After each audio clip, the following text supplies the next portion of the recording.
Another city has made it illegal for landlords to refuse Section 8 tenants. I'm Tony, and this is Real Estate Investing and Landlord News. Alright, so I have another interesting article for you today, and it's about one of my favorite topics, Section 8. Now, I'm not opposed to Section 8, okay? I actually think that the program is probably a better alternative to public housing, but I believe that landlords should be, it should be up to the landlord whether they participate in the program or not, okay? I personally do participate in the program. I rent to Section 8 tenants in some of my duplexes down in Kansas City. And so I know the hoops that you have to jump through. There's extra hoops, there's extra steps in the process, and it's not all good. But, I understand completely why some landlords don't want to have to deal with it. Now, another city is making it so that it's actually illegal for landlords to not take a Section 8 tenant, and I don't think that's right.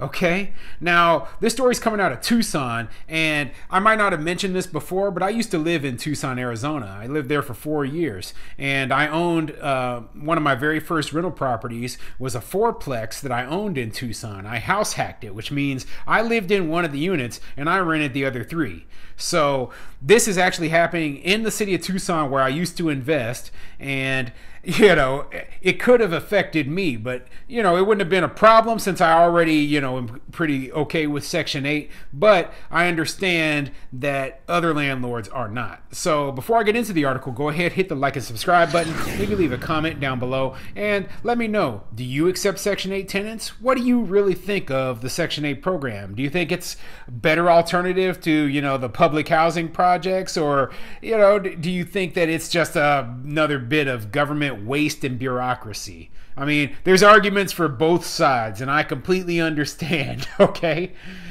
So, this article is coming from Tucson.com, and it says, Tucson City Council passes new rule to protect subsidized renters. And as I've been saying, a lot of new rules and regulations that are anti-landlord have been passing all throughout the country ever since the end of this eviction moratorium. They've basically been pushing for very much stronger tenant rights, and it's kind of scary. Arizona is known to be a very landlord-friendly place. So when I see one of the biggest cities in Arizona suddenly saying, hey, we got to have, you have to accept Section 8. I mean, what's next? Rent control? Good cause eviction protections? Who knows? We'll keep our eyes open. That's all I know. But let's get into this article and see what it says. Tucsonians who depend on rental subsidies now have new protections against income source discrimination, a problem that's made it even harder for disadvantaged residents to put a roof over their heads.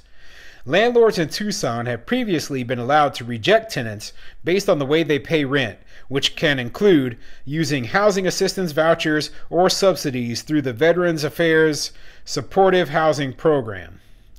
The rule has recently begun to have a greater impact. Subsidized residents have historically been able to find a rental within a month of searching, but it now takes them about 80 days. The crux of the issue is that past city failures have scared landlords away from the programs, and they currently have no real incentive to get involved. And I'm glad that they brought that point up right there, okay? Basically, problems that the city created with their program are part of the reason that a lot of landlords don't want to even participate in the program, okay? So a lot of the bureaucracy, the slow rolling they do, the inspections, that's part of the reason why a lot of landlords don't want to participate. It's not the only reason, but it is part of it. The other issue that a lot of landlords have is that Section 8 tenants, a lot of them are very, very low quality. They don't care what they do to your property, and they'll tear it up.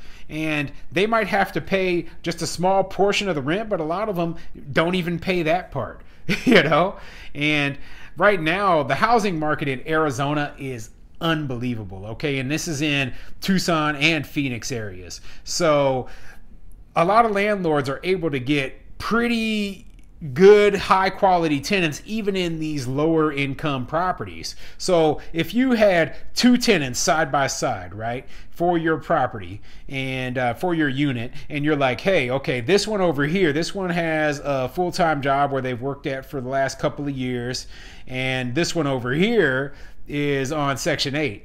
Well, in my opinion as a landlord, yes, the government check is guaranteed, but in my opinion, the person with the job would still be the better tenant, okay? That's just my personal opinion. Now, that doesn't mean that I wouldn't accept the person who is under the Section 8, but, they have to be more than just, hey, I'm on Section 8, you have to meet all my qualifications on top of getting, your Section 8, okay? So you're not going to get it just because you're Section 8. You're not going to get the first dibs on my place. So I do know that there are some landlords who focus mostly on Section 8 tenants, and that's the thing that I say, right? Right now, the states, if they're having trouble with getting landlords who are accepting Section 8, they have to sweeten the deal. That's the only real way that they're going to do it. They need to say, hey, we're going to pay bonuses. I've heard of places that were paying bonuses, or they have to pay amounts that are in excess of the market rate for rent. And that is the only way that you're going to get more landlords to participate, if they're getting, a little bit extra. Because simply put, putting up with all the bureaucracy and then the possibility of having really bad tenants in your place, it just isn't worth it for so many landlords. But let's continue. Tucson's housing shortage means they can easily find tenants who are not on assistance, a group landlords perceive as lower risk, and turn away those who are without fear of not being able to fill units. The notion of being able to say, I'm going to deny you as a tenant because you're participating in a low-income housing program is simply ethically wrong, said Councilman Steve Kozachik, who proposed the new rule. It's my belief that rejecting a tenant solely based on the source of their income should not be allowed any more than rejecting someone solely based on their ethnicity. Well, here's the thing, right? It's never going to be solely based on the source of their income. Okay? So it's an easy way to screen out tenants who wouldn't be optimal for your property. So a lot of Section 8 tenants, right? They don't meet the income requirements. Okay, they don't meet the credit requirements. They don't meet, the background check requirements, etc. But rather than going through that whole process, they'll just say, hey, we're just going to not accept Section 8. So I know that doesn't sound right, but hey, we have to have ways when we're getting so many applicants for each unit we have to have ways to screen quickly and then be able to pick out the best tenants quickly. Okay, and there was nothing illegal about it, since the federal government, when they put the Section 8 program into place, they said this is a voluntary program.